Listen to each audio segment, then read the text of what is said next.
Dread is going to steal all of your consistency. So if you're dreading it, then something has to change. Hey everyone, welcome back to my channel. Today I'm going to be sharing with you 8 things that you can do to be a more consistent homeschooling mom. Of these 8 things that I'm going to talk about, number 8 is kind of a doozy. So, I encourage you when we get to number 8, just keep an open mind. I know it's not always easy to hear these types of things, but it's very, very true. And I'm just being very real and honest with you. So, take it in with an open mind. I think it's going to really, really help you in your homeschool. If you're new here, I'm Maryann. I'm a homeschool mom of 2 kids, and my channel is all about homeschool, homemaking, and just encouraging you as the homeschool mom. My whole purpose behind every single video that I put out is to just bring you as the mom encouragement, support, and let you know that you're not alone. Okay, let's dive into these 8 things that will help you to be more consistent as a homeschool mom. I tend to be a little bit of a chattermouth. I'm a retired hairstylist. I come by it honestly. I talked for a living for like 18 years, but I'm going to do my best to keep this short, sweet, and to the point. So the very first thing that I want you to think about when it comes to consistency in your homeschool is I want you to know what it actually means to be consistent as a homeschool mom. A lot of people think that consistency means you're doing the same thing every single day, all the time, and you're just, no matter how you feel, no matter what's going on, you show up, you do the thing, and you're done. And there are areas in life where that would apply. But when it comes to homeschooling, that's not how I view consistency. As a homeschool mom, my number one priority with my kids is relationship. So for me, being consistent in our homeschool isn't just about, waking up at a certain time or making sure we get math or language arts done. Those things are important, yes. But for me, consistency just means committing myself and my time to my children and to the goals that we've set within our homeschool. Some days it's going to look different than other days, and there's a lot of factors that can go into that. And some of those things I'll touch on in a little bit. But being consistent just means that every single day I wake up knowing that my top priority and my focus for the day is my children and our homeschool, and taking any step we can take day by day to improve our relationship, achieve the goals that we've set. So whatever that looks like for the day, that is what we're doing. And to me, having that mindset every single morning going into every day, that is a consistent mindset that is sustainable, and it's not something that's going to cause burnout. So be consistent with your mindset. Let life take over. Sometimes it has to, but flow with it. Stay committed to your goal. Stay committed to your children. And that is what is going to bring you the most consistency as a homeschool mom. All right, the second thing that is going to help drastically with your consistency, and this is very simple, and I'm going to keep this one short, get enough sleep. And I know that that's annoying because it's fun to kind of lay in bed at night and, watch all the Instagram reels and just do something mindless. I get it. However, you need to have enough sleep. If you are not rested, if you're not your best self, then nothing that you set out to do is going to be great. You might get through things and you might have some wins along the way, but you need rest. You need rest for your mental clarity. You need it for your energy. You need it for your physical health. You just need it for everything. So I'm not going to sit here and list off all the benefits of sleep because that's not a big secret, but you need sleep. So make sure you are prioritizing that and giving yourself enough sleep. Okay, number 3. The third thing that's going to help you be more consistent as a homeschool mom is having a goal. Okay, you're going to set your goals and then have a plan and know how you're going to accomplish that goal. So your goals are going to change all the time depending on how old your kids are, what grade they're in, the season of life that you're in. But every year of your homeschool, and maybe even a few times during the year, you should just take a few minutes or an hour or a few days, whatever it may be, and think about what your goals are. think about the growth that you've seen in your kids. Think about areas maybe where they're struggling a little bit more, and really hone in on what you want to accomplish and achieve that year within your homeschool and within your family dynamic. Because again, as a homeschool mom, I believe that your number one priority should be relationship with your children. So decide what your goals are and then have a plan. So I'm not somebody that thrives off of a written plan for every single goal that I have. I know some people that are like that, and that's great, but that's just not how I work. I'm more of a fly by the seat of my pants kind of person. I'll think of something and I'll just figure out how to do it. So for example, this year, my goal for my daughter was to help her improve her reading skills. And I took a little bit of time and I started looking for all these different curriculums and whatnot. And I ended up getting overwhelmed. So I said, you know what, really, I'm aware that the more you read, the better you get at it. And she's not just learning how to read. She's a little bit older now. So I said, this year, my goal is going to be for her to improve her reading skills.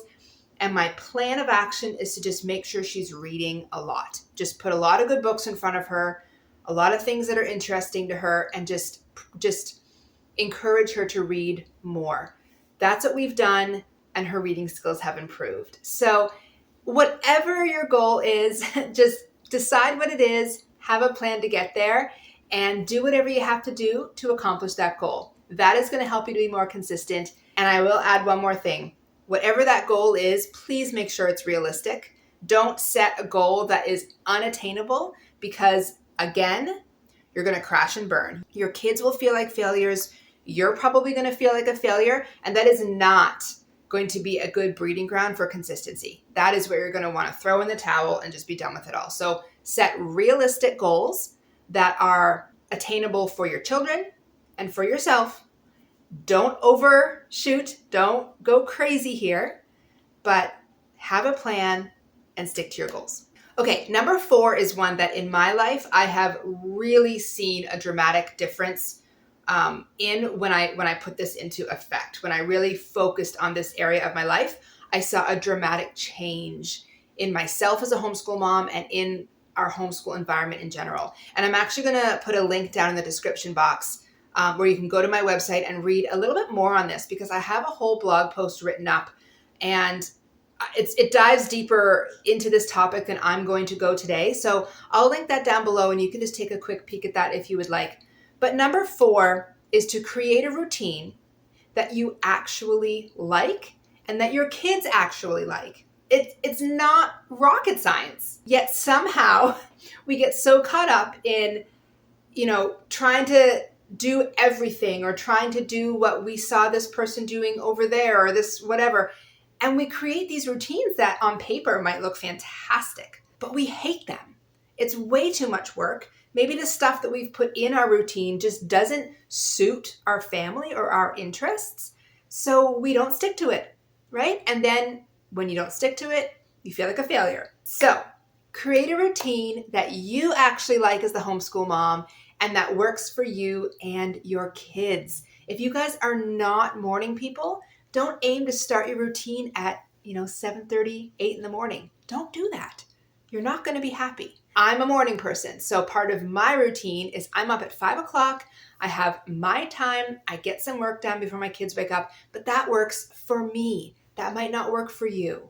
Think about what your kids love and what motivates them, and include some of those things in your routine. Maybe it's topics or themes for some of your read aloud books. Maybe you really focus your read alouds on the specific interests of your kids, and you put that at the beginning of your morning routine so that they feel more motivated to get their chores done, brush their teeth, and meet you on the couch for that read aloud. Whatever it is, make it suit you. Don't model it after somebody else.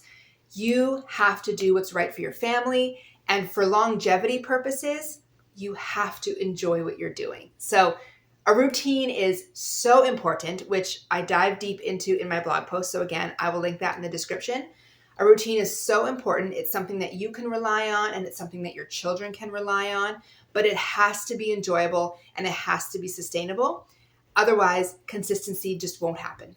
I know that for myself, when I finally established a routine that was working for us, and it was something that not only did I feel good about, but I was actually looking forward to it each and every day, and my kids were looking forward to it as well.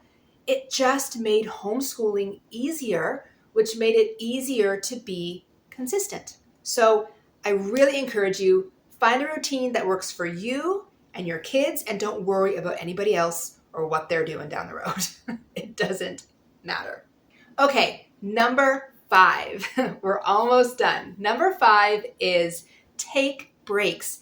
Don't overdo it in the day. The kids need breaks. Yes, the kids need breaks to play, but I'm talking to you. I'm talking to you, homeschool mom. We need breaks. I need more coffee. I need to go pee. I need to take a rest. I need to just do stuff. I need breaks. I cannot be 100% on all the time. So if you're somebody that likes to make a schedule, schedule your breaks in. And if you're not a schedule person, just be mindful of that. And as soon as you start to feel yourself getting a little bit overwhelmed or a little bit antsy, just take a break. Tell the kids, you know what? Go play for 5 or 10 minutes and then we'll meet back together. That is okay to do. And just a few minutes is going to be enough to refresh you, let you breathe a little bit. Maybe you can go outside or whatever it is you have to do. Just take those breaks. They're going to help you with your consistency.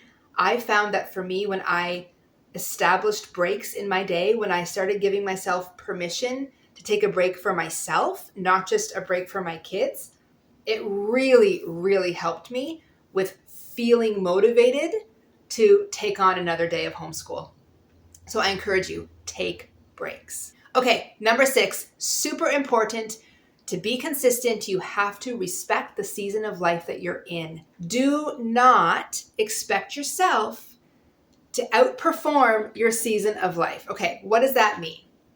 Let's just say you have a whole bunch of littles, right? Let's say you have a baby, maybe you have a couple toddlers and a preschooler. You cannot expect yourself to have a long homeschool day, a quiet homeschool day, a calm homeschool day, or even a predictable homeschool day. It's not going to happen. So don't expect that. Remember that you're in this season. There will come a time where when your kids are a little bit older, that things are going to get a little bit quieter. Things are going to become a little bit more predictable. But if that's not where you are right now, don't have those expectations.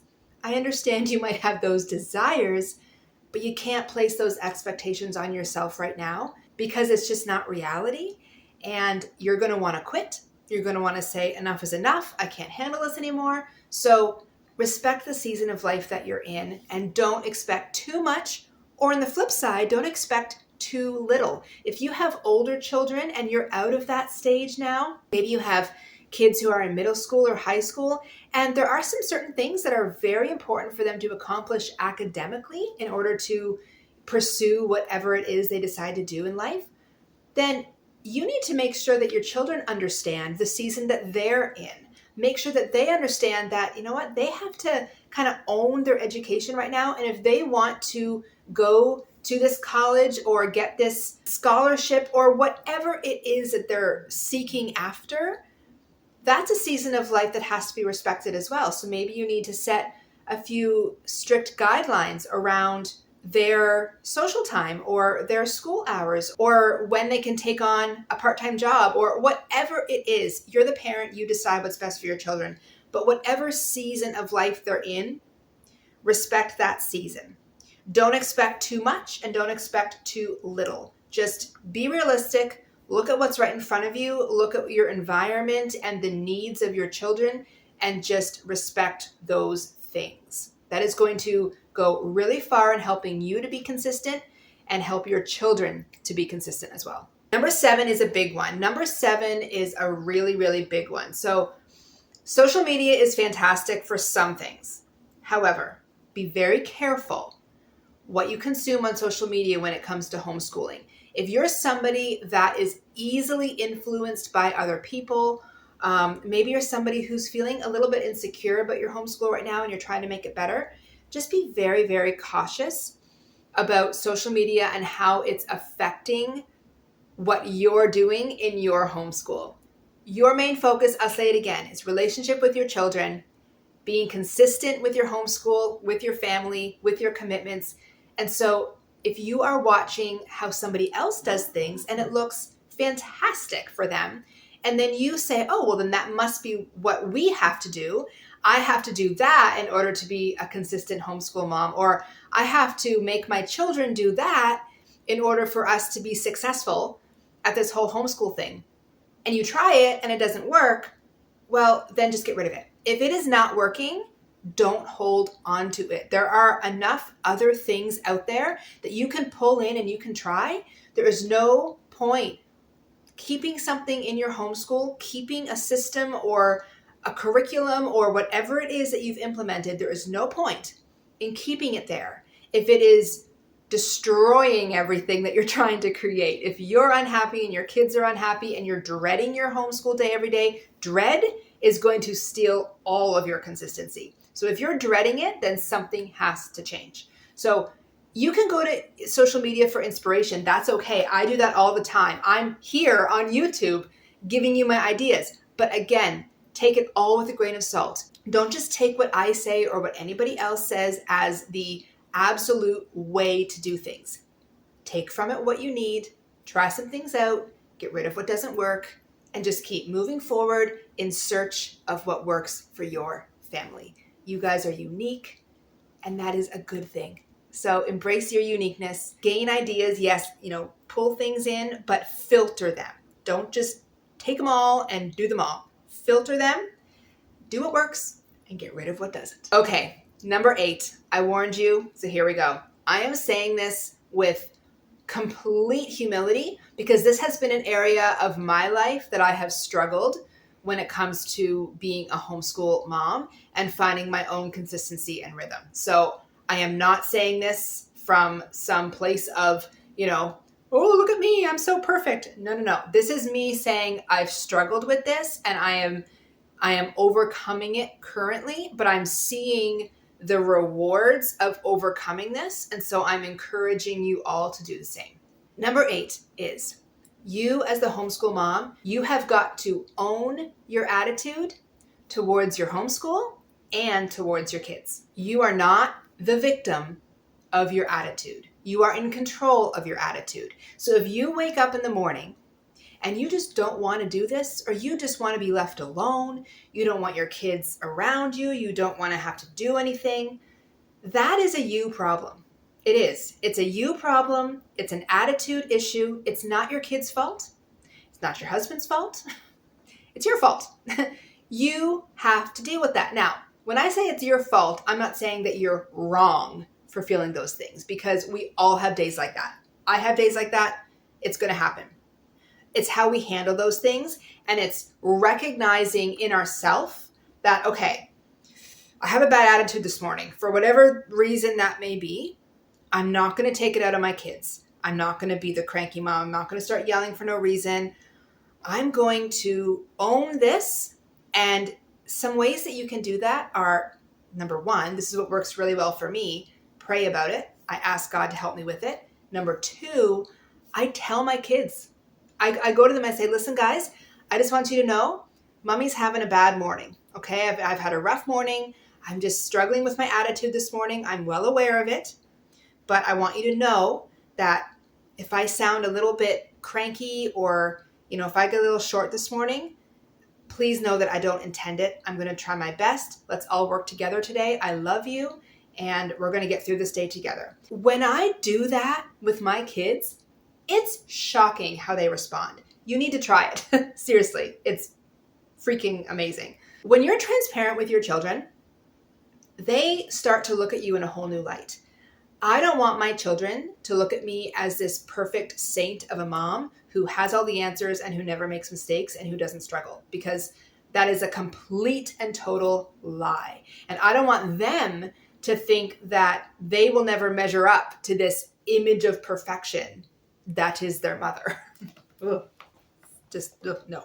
I want them to know that I'm a real person. I struggle with things just like they do, and I need Jesus just like they do.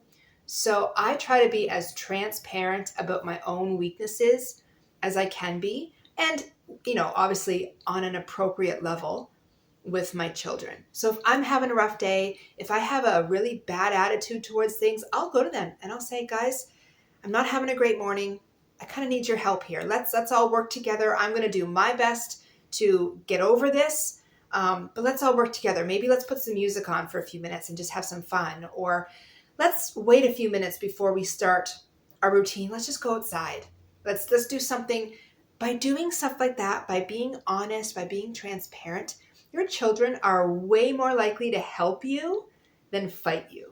It's actually quite beautiful. And it's also very, very good at strengthening that parent-child relationship, because they now see you as a real human being with real struggles, real weaknesses.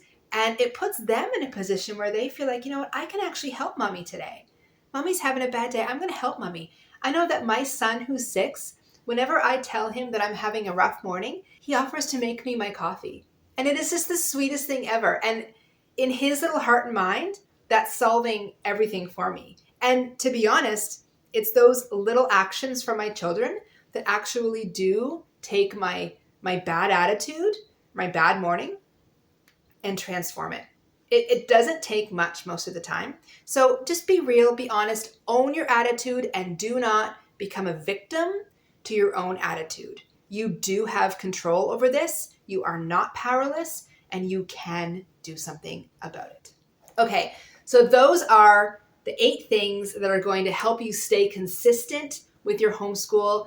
They are things that I know are going to help you because they've helped me. And trust me, I am nothing special. So if they've helped me, they're going to help you. And I hope that this has encouraged you. Like I've said already, just take from this what you need. I'm just a homeschool mom like you. I'm not an expert, but these are things that I have found really effective for my own life, for my own homeschool, and it's worked for us. So I thought that I would come here and share it with you. Thanks so much for hanging out with me today. I've really enjoyed sharing these little things with you. I hope that they are going to be encouraging and that they're going to help you find consistency in your own homeschool journey. If you haven't already, take a second to click subscribe. Homeschooling, homemaking, a little bit of homesteading in there. That's what we're all about. So click subscribe and I will see you in the next video. Thanks. Bye.